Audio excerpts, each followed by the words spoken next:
नमस्कार दोस्तों, स्वागत है आप सभी लोगों का कृष्णा करियर इंस्टीट्यूट में। दोस्तों, मैंने आप सभी लोगों को जो है प्योर रजिस्टिव, प्योर कैपेसिटिव और प्योर इंडक्टिव सर्किट का वीडियो ऑलरेडी प्रोवाइड कर दिया है। आप सभी लोग जो है इस वीडियो के डिस्क्रिप्शन में जा कर के वहाँ से लिंक के द्वारा उन वीडियो को देख सकते हैं। तो आज हम लोग पढ़ेंगे जो है आरएल परिपथ, आरसी परिपथ और ईएलसी परिपथ के बारे में। ठीक, अब हम लोगों के टॉपिक यही हैं, आरएल परिपथ, आरसी और ईएलसी परिपथ के बारे में हम लोग डिस्कस करेंगे। और इससे पहले मैं सभी लोगों से रिक्वेस्ट करता हूं कि आप लोग ये वीडियो देखने से पहले पूर्णता प्रेरकीय, पूर्णता धारतीय और पूर्णता कैपेसिटिव परिपथ को जरूर देख लीजिए। अन्यथा जो है यहाँ के कॉन्सेप्ट आपको जो है थोड़ा डिस्टर्ब करेंगे, आपके जो है अंडरस्टैंडिंग को थोड़ा कमज़ोर करेंगे। तो जब आप वहाँ से पढ़ के आएंगे, वहाँ के आरएलसी परिपथ को पढ़ के आएंगे, तो ये वीडियो आपको आसानी से समझ में आ जाएगी और आपको आरएल परिपथ, आरसी परिपथ और ईएलसी परिपथ भी अच्छे से समझ में आ जाएगा। सारे क्वेश्चन भी आप आसानी से सॉल्व कर ले जाएंगे। तो चलिए शुरू करते हैं। आरएल परिपथ, ओके। आरएल परिपथ, आरएल परिपथ का मतलब है जिस परिपथ में प्रतिरोध और प्रेरकत्व दोनों संयोजित होते हैं उसी को कहा जाता है आरएल परिपथ कहा जाता है, ओके। तो आरएल परिपथ में प्रतिरोध भी कनेक्ट रहेगा और प्रेरकत्व भी कनेक्ट रहेगा, ठीक है। तो यहाँ पर हमने इसको आर और एल दोनों को एसी सप्लाई से कनेक्ट कर दिया है।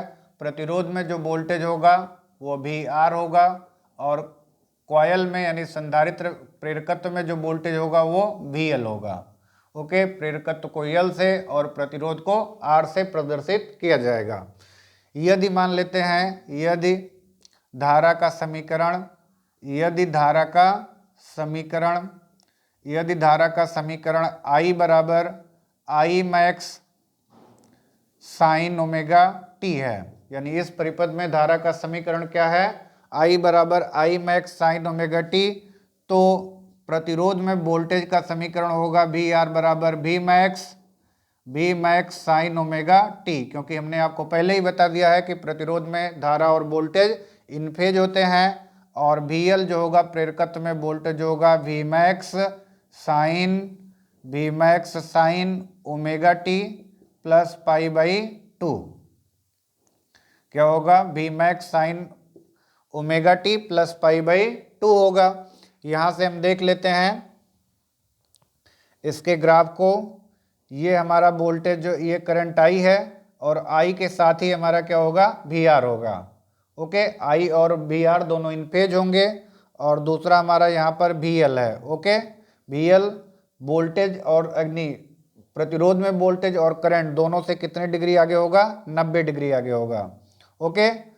यदि दो वोल्टेज परिपथ में कार्यरत हैं तो उनका एक परिणामी भी होगा, यानी दो वोल्टेजों का एक परिणामी होगा और इस वोल्टेज को हम दिखाते हैं V से। किससे प्रदर्शित करते हैं, V से। यहाँ पर हम एक वोल्टेज प्रदर्शित करते हैं, इसको V से प्रदर्शित करते हैं और V बराबर हो जाएगा हमारा, देखिए बच्चों यहाँ से ये हमारा VL है, तो V बराबर हो जाएगा, V बराबर आप देखेंगे ये दूरी आपके VR के बराबर है, VR के बराबर है ये दूरी, और ये दूरी यहाँ पे VL है तो ये दूरी भी किसके बराबर होगी, VL के बराबर होगी। तो आप अगर V का मान निकालना चाहते हैं तो आपको पाइथागोरस प्रमेय का उपयोग करना होगा। पाइथागोरस प्रमेय कहती है कि कर्ण का वर्ग शेष दोनों भुजाओं के वर्गों के योग के बराबर होता है। तो यहाँ पर कर्ण आपका V है, कर्ण आपका क्या है V, लंब आपका जो है, लंब है आपका VL और आधार है आपका VR। आधार आपका क्या है, VR है। यहाँ पे चित्र में आप स्पष्टता देख सकते हैं, इसलिए V स्क्वायर बराबर VR square plus VL square, okay. V square बराबर VR square plus VL square, इसको मान लीजिए समीकरण 1, अथवा यहाँ पे हम V का मान निकाल सकते हैं, अथवा V बराबर हो जाएगा under root VR square plus VL square, okay. तो इस समीकरण की सहायता से हम नेट वोल्टेज की गणना कर सकते हैं, ओके। अब देखते हैं समीकरण 1 को I स्क्वायर से भाग करने पर, समीकरण 1 को आई स्क्वायर से भाग करने पर समीकरण एक को आई स्क्वायर से भाग करने पर ये देखिए, तो ये हो जाएगा V square upon I square, V square upon I square बराबर V R square upon I square plus V L square upon I square. तो ये हो जाएगा वी अपान आई का होल स्क्वायर, ये हो जाएगा वी आर अपान आई का होल स्क्वायर, और ये हो जाएगा धन वी एल अपान आई का होल स्क्वायर। ठीक, तो वी अपान आई एसी परिपथ में वी अपान आई होता है जेड का स्क्वायर, और वी आर अपान आई होता है आर का स्क्वायर, और वी एल अपान आई होता है एक्सएल का स्क्वायर। ठीक, यानी यहाँ से हमको जेड मिल जाएगा under root R square plus XL square. ठीक, तो इस सूत्र की सहायता से हम जेड का मान कैलकुलेट कर सकते हैं, और जेड का मान हमें मिलेगा ओम में। ठीक है, तो यहाँ से हमको नेट प्रतिबाधा पता लग गई। परिपथ का शक्ति गुणक निकाल लेते हैं। परिपथ का शक्ति गुणक हो जाएगा कॉस फाई बराबर आर बाई जेड। ठीक, यानी हो जाएगा आर बटे under root R square plus XL square. ठीक, परिपथ में धारा निकाल लेते हैं। परिपथ की धारा हमारी हो जाएगी धारा I बराबर V बाई जेड से, यानी V upon under root R square plus XL square.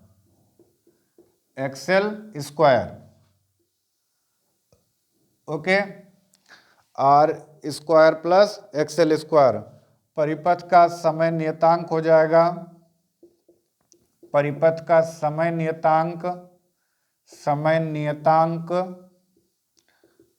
नियतांक जिसे टाइम कांस्टेंट कहा जाएगा, टाइम कांस्टेंट।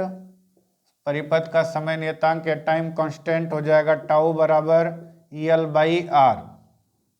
ओके, क्या हो जाएगा टाउ बराबर ईल बाई आर। याद रखिएगा, परिपथ आरएल परिपथ का समय नियतांक होता है टाउ बराबर ईल बाई आर। ओके, परिपथ में धारा व वोल्टेज के बीच का कोण होगा, वह वोल्टेज के बीच का कोण धारा व वोल्टेज के बीच का कोण होगा tan थीटा बराबर एक्सएल बाई आर, या थीटा बराबर हो जाएगा tan inverse XL by R के। ओके, tan थीटा बराबर हो जाएगा एक्सएल बाई आर के। परिपथ में वास्तविक शक्ति होगी,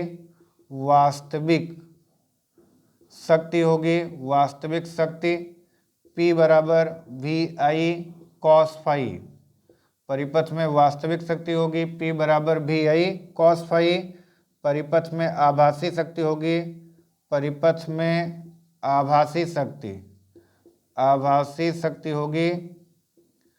आभासी शक्ति P बराबर हो जाएगी V I, okay sorry Q बराबर होगी वी आई। ठीक, और परिपथ में प्रतिघाती शक्ति जो होगी वो होगी S बराबर जो है वी आई साइन फाई।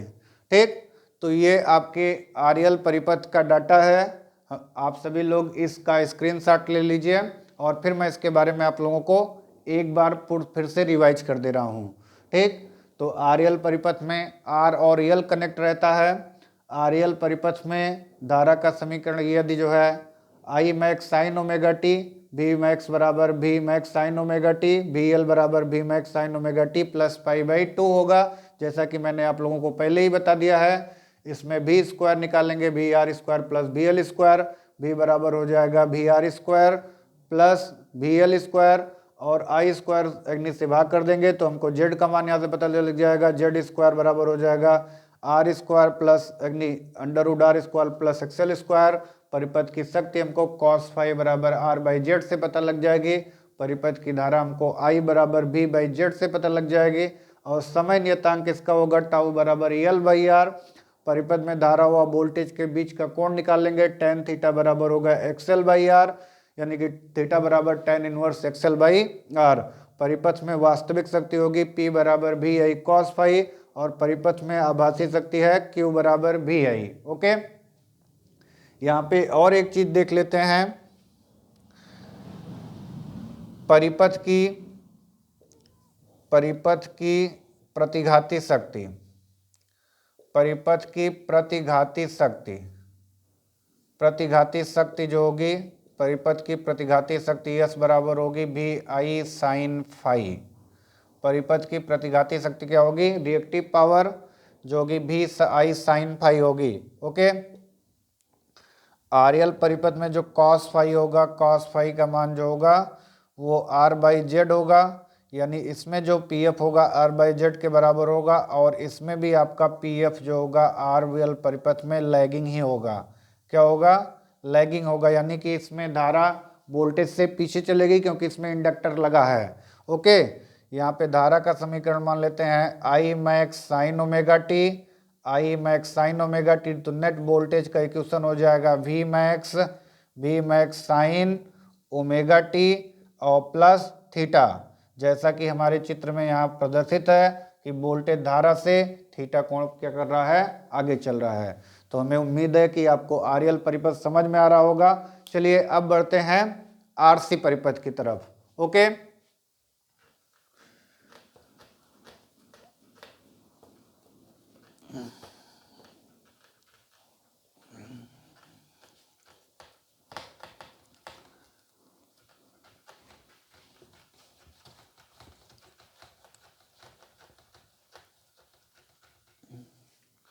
चलिए दोस्तों अब देखते हैं आरसी परिपथ। आरसी परिपथ यानी जिस परिपथ में प्रतिरोध और संधारित्र संयोजित होंगे उसे हम लोग कहेंगे आरसी परिपथ, यानी प्रतिरोध R और संधारित्र C का संयोजन जिस परिपथ में होगा उसको कहा जाएगा आरसी परिपथ। ठीक है, अब हम लोग देखते हैं आरसी परिपथ के बारे में। यहाँ पर आरसी परिपथ में यहाँ पर जो प्रतिरोध को हम R से प्रदर्शित करते हैं और इसमें जो वोल्टेज होता है वो VR होता है। ओके, संधारित्र को C से प्रदर्शित करते हैं और इसमें जो वोल्टेज होता है उसको हम VC से प्रदर्शित करते हैं। यदि धारा का समीकरण मानते हैं, यदि धारा का समीकरण होगा I बराबर I max sine omega T, तो वोल्टेज का समीकरण हो जाएगा, तो वोल्टेज का समीकरण होगा दोस्तों, वोल्टेज का समीकरण हो जाएगा V बराबर V मैक्स साइन,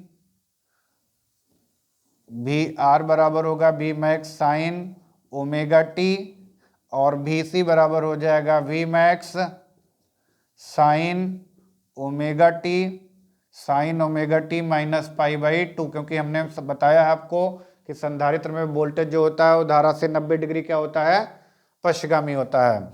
यहाँ पे इसका हम ग्राफ बना लेते हैं।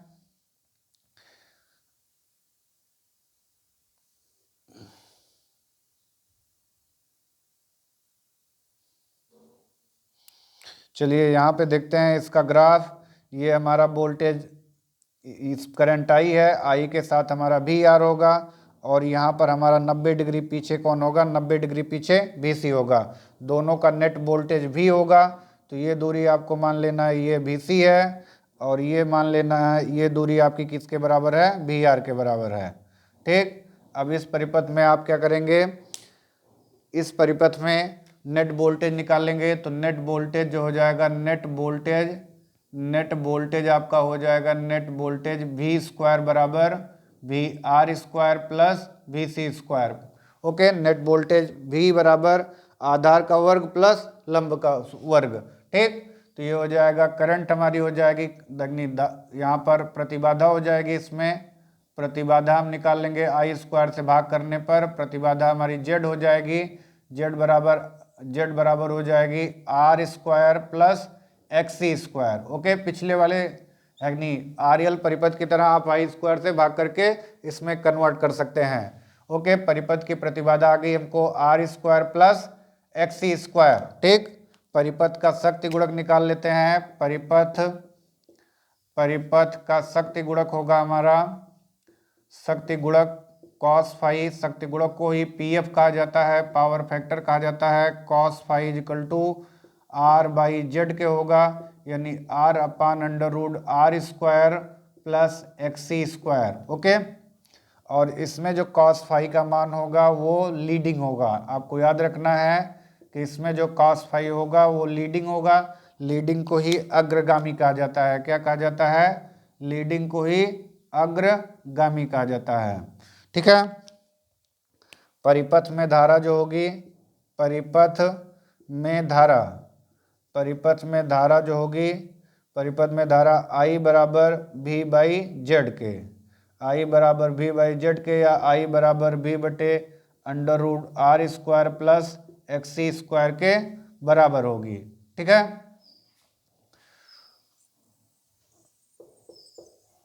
परिपथ का समय नियतांक होगा, परिपथ का समय नियतांक है, परिपथ का समय नियतांक टाउ बराबर RC के, किसके बराबर है? टाउ बराबर RC के बराबर है। ओके, परिपथ में धारा व वोल्टेज के बीच का कोण है, परिपथ में धारा व वोल्टेज के बीच का कोण, वोल्टेज के बीच का कोण जो होगा, धारा व वोल्टेज के बीच का कोण tan थीटा बराबर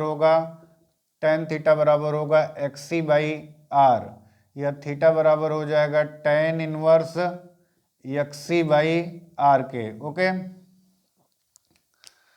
परिपथ में शक्ति जो होगी, परिपथ की वास्तविक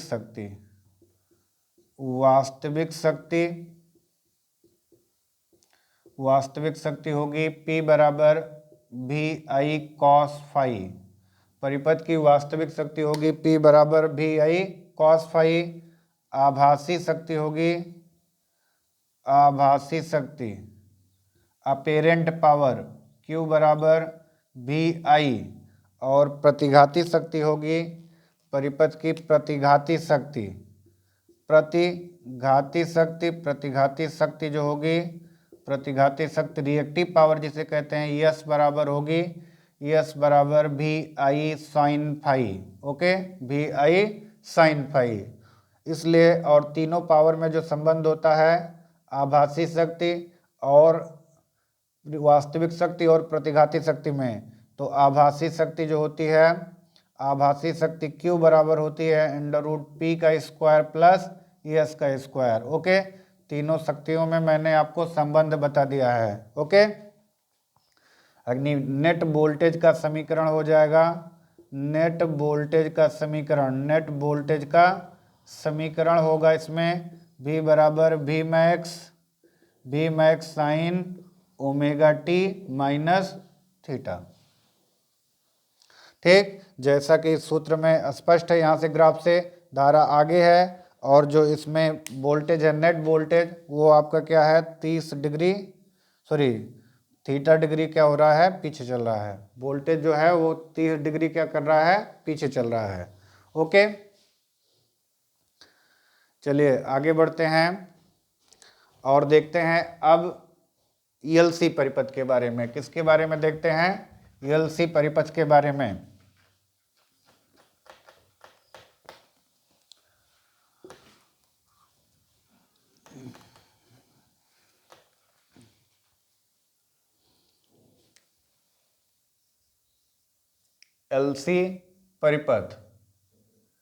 ELC परिपथ के बारे में देखते हैं। ऐसा परिपथ जिसमें प्रेरकत्व और संधारित्र संयोजित रहते हैं, ऐसे परिपथ को ELC परिपथ कहा जाता है। तो हम ELC परिपथ देखेंगे, इसमें EL संयोजित रहेगा और C संयोजित रहेगा। ओके दोस्तों, इसमें प्रेरकत्व और संधारित्र संयोजित रहेंगे। L यानी कि प्रेरकत्व जिसका मात्रक हेनरी है, और C जिसका मात्रक क्या है, फैरेड है। यानी सी का मात्रक फैरेड होता है। ठीक, सी को आप संधारित्र कह सकते हैं, कैपेसिटेंस कह सकते हैं। ठीक, सी यानी कि धारिता है। सी क्या है आपका? धारिता, संधारित्र की धारिता है। और प्रेरकत्व है, यल जो है आपका क्या है? प्रेरकत्व। प्रेरकत्व यल है और इसका मात्रक होता है हेनरी। ओके, आपको याद रखना है यल का मात्रक इसमें हेनरी है। इसमें जो वोल्टेज है VL है और इसमें जो वोल्टेज है संधारित्र में वो क्या है? VC है। Okay, already pure resistive circuit, pure capacitive और प्योर इंडक्टिव सर्किट में ऑलरेडी मैंने इनका एक्सप्लेनेशन पहले से ही कर दिया है। यदि धारा का समीकरण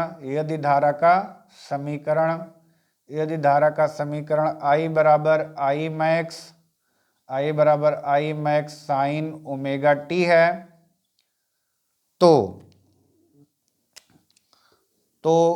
VL बराबर होगा V max sine omega T minus π/2, sorry omega T plus π/2, क्योंकि प्रेरकत्व में वोल्टेज 90 डिग्री अग्रगामी है। इतनी बार हो रहा है, आपको वैसे ही रट जाना चाहिए। और VC बराबर हो रहा है V max sine omega T minus π/2। Capacitor में वोल्टेज 90 डिग्री पीछे, प्रेरकत्व में 90 डिग्री आगे। यहाँ पर हम इसका ग्राफ बना लेते हैं। ये हमारी धारा I है, इससे 90 डिग्री ऊपर वोल्टेज VL कार्य कर रहा है और 90 डिग्री नीचे, 90 डिग्री पीछे आपका वोल्टेज VC कार्य कर रहा है। ओके, एक वोल्टेज ऊपर कार्य कर रहा है, एक वोल्टेज नीचे कार्य कर रहा है। तब परिपथ का नेट वोल्टेज हो जाएगा,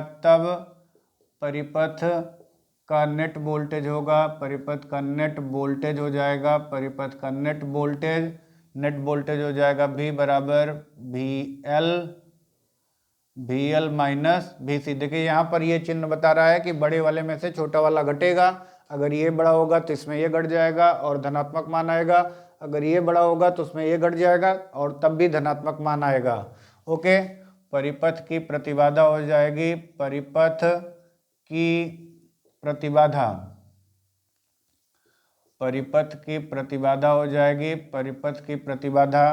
Z बराबर XL माइनस XC।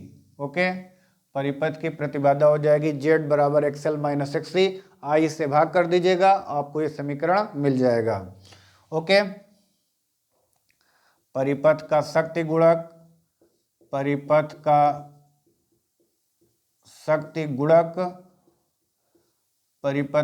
गुणक हो जाएगा cos phi R/Z। इसमें R है नहीं, चूंकि R बराबर 0, इसलिए cos phi कितना हो जाएगा? 0, और phi कितना हो जाएगा? 90 डिग्री।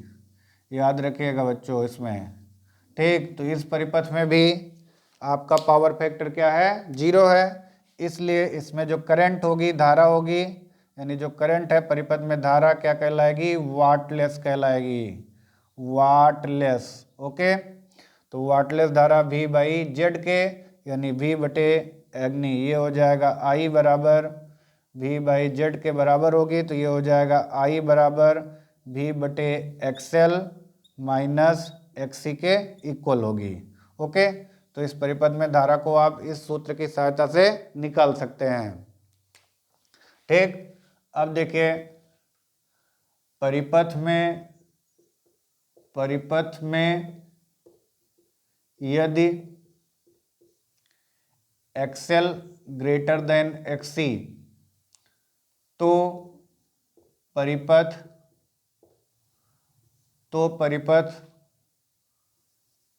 पूर्णतः प्रेरकीय बन जाएगा, प्रेरकीय होगा। ठीक, यदि परिपथ में XL ग्रेटर देन क्या हो जाए?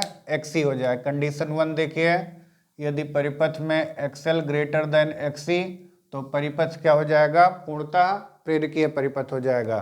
दूसरा पॉइंट देखते हैं, यदि XL लेस देन XC, तो परिपथ आपका जो होगा, परिपथ पूर्णतः धारतीय हो जाएगा। यानी प्योर कैपेसिटिव हो जाएगा, धारतीय होगा। आपको ये कंडीशन याद रखनी है कि यदि एक्सएल ग्रेटर देन एक्सी यानी एक्सएल लेस देन एक्सी तो परिपथ क्या हो जाएगा, पूर्णतः धारतीय हो जाएगा। और तीसरा पॉइंट याद करते हैं, यदि एक्सएल बराबर एक्सी, एक्सएल बराबर एक्सी तो परिपथ अनुनादी होगा, परिपथ अनुनादी हो जाएगा, अनुनादी होगा। ठीक, अनुनाद की घटना के बारे में मैं आप लोगों को क्लियरली बता दूंगा कि रेजोनेंस या अनुनाद क्या होता है। ओके, एक्सएल बराबर एक्सी और यहाँ से हम अनुनादी आवृत्ति निकालेंगे, एक्सएल बराबर एक्सी, ये हो जाएगा ओमेगा एल बराबर हो जाएगा 1/ओमेगा सी, ओमेगा ओमेगा का मल्टीप्लाई होगा तो ओमेगा स्क्वायर हो जाएगा, ये ला के नीचे सी से मल्टीप्लाई हो जाएगा तो एलसी हो जाएगा। ओमेगा बराबर हो जाएगा 1/√LC, क्योंकि स्क्वायर इधर आएगा तो एक का स्क्वायर एक और √LC का ओमेगा बराबर होगा 2πf बराबर 1/√LC। इसलिए आपका अग्नि एफ बराबर हो जाएगा 1/2π√LC। यह है आपकी अनुनादी आवृत्ति। क्या है? अनुनादी आवृत्ति। अनुनादी आवृत्ति का फार्मूला है एलसी परिपथ में। तो ये सर्किट आप लोगों के लिए बहुत ही कंपलसरी है, आप इसको ध्यान से देखें।